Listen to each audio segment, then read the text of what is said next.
Yo, what up? It's Expo, Audible Mainframe. You know, we're standing outside of the Mint right now, getting ready to go in there and perform. Elevators are on stage right now. Name of our group is Audible Mainframe. We're from Boston, Mass.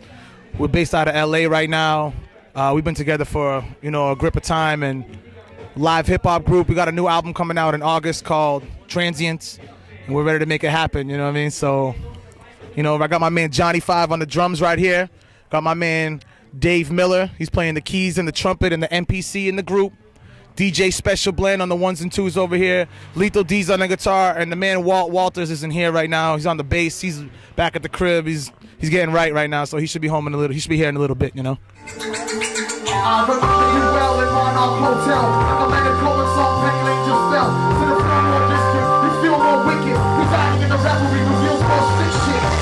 I'm on Sunset Boulevard, Los Angeles, California, Hollywood and all. Run for the money in the flash, get up in the cash, and put it in your pocket pretty fast.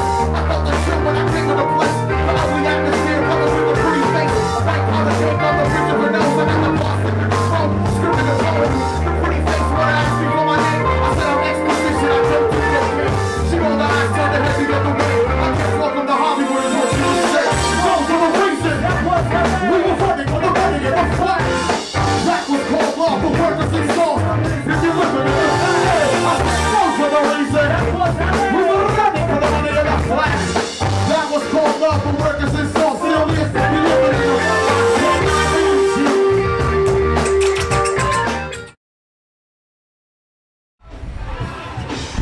That is tough, man. Well, I know I have very early memories of my dad playing me Bob Marley cassette.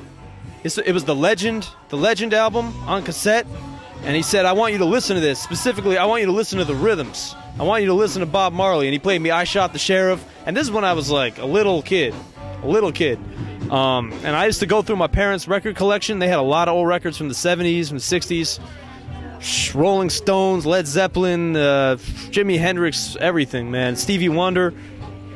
First concert I ever went to was Stevie Wonder. That's all I can remember. There was for me, like, you know, my early influences were like just early MTV. I would watch a lot of those songs on MTV, like The Police and you know, Cyndi Lauper, and obviously Michael Jackson. You know what I mean? Like his music, they would just come on TV.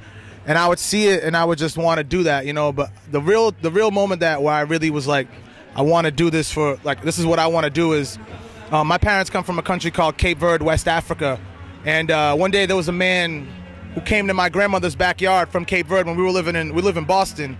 And he came with his accordion, and he was like playing some Cape Verdean music in the backyard. He was singing, tapping his foot, and like I just saw how, I was a little kid, but I saw how happy his music made the rest of my family. And just seeing him and seeing how my family reacted to that, I realized that I wanted to be the one that was going to be making the music that was going to make people happy, and that was going to make them, you know, want to dance and smile and feel good, you know.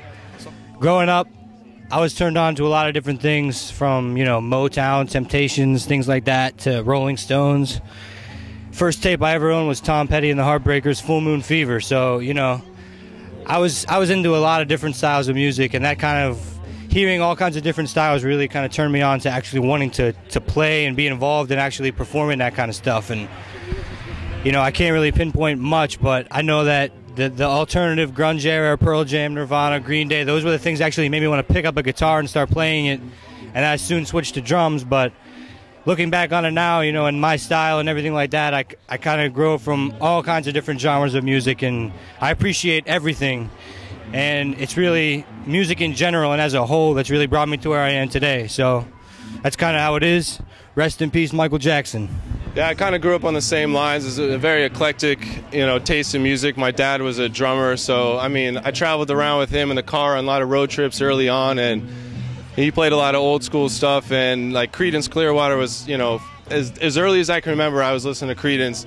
And Run Through the Jungle was just a song I remember driving down the street with my dad that I'll just never forget. And then he just brought me up on all that kind of stuff, from the Stones to Steppenwolf, and then into Motown, Temptations, Four Tops, Four Seasons.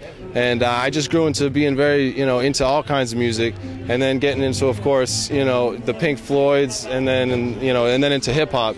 When I got a little bit older, and it just kind of, I started playing the keyboard, then I picked up a trumpet, and it's my taste in music kind of goes with my taste in musicianship. I like to kind of keep it eclectic and try to play as many instruments as possible, listen to as much music as possible. I don't like to limit it to one thing, so I just kind of grew up listening to everything, starting with the old school, true school stuff, and I just went from there. My first cassette was Crisscross, Totally Crossed Out. Yeah, I had that. There you go. Boom. You already know. First cassette. My first CD was the Class Act soundtrack, Kid and Play, from the movie Class Act. But the song that made me want to get involved as more than a listener was a song called Feel So Good by 311. I used to play bass guitar. In high school, I was in the jazz band. A little special blend on the bass guitar. Y'all don't know about that, but, maybe one day I might revisit.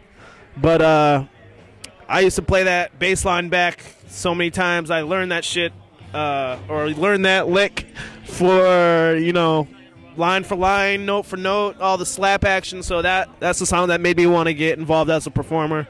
And picked up turntables not too long after that, and here I am with Audible Mainframe, 2009. R.I.P. MJ. R-A-L-T-A-L-K. Talk from B-Town to L.A. Okay, about what's right. I never did a song that wasn't real in my life. I said R-A-L-T-A-L-K. Talk from B-Town to L.A. Okay, about what's right. I never did a song that wasn't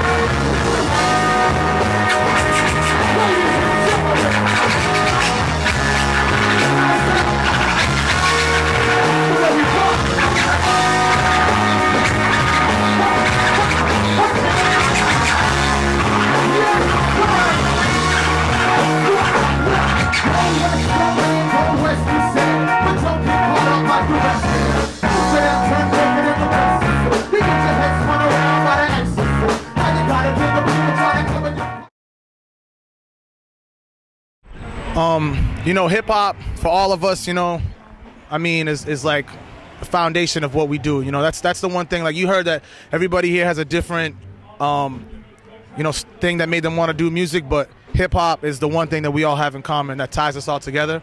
I mean, as far as what we do, we take the music that we grew up with, the music that we love, like KRS-One, Wu-Tang, Slick Rick, Run DMC, De La Soul. We take all that stuff that made us want to make hip hop music, and we try to build with it. I'm not trying to do the same exact thing that KRS-One did. I'm trying to take what KRS-One gave me and put my own spin on it, and that's what we're trying to do with all this music that we do. Is we're trying to make music that would make the people who influence us. We're trying to make music that would make them proud. You know what I mean? I'm young and fresh, I wanna make a buck quick. What's the matter, bird? They try to get a jump stick.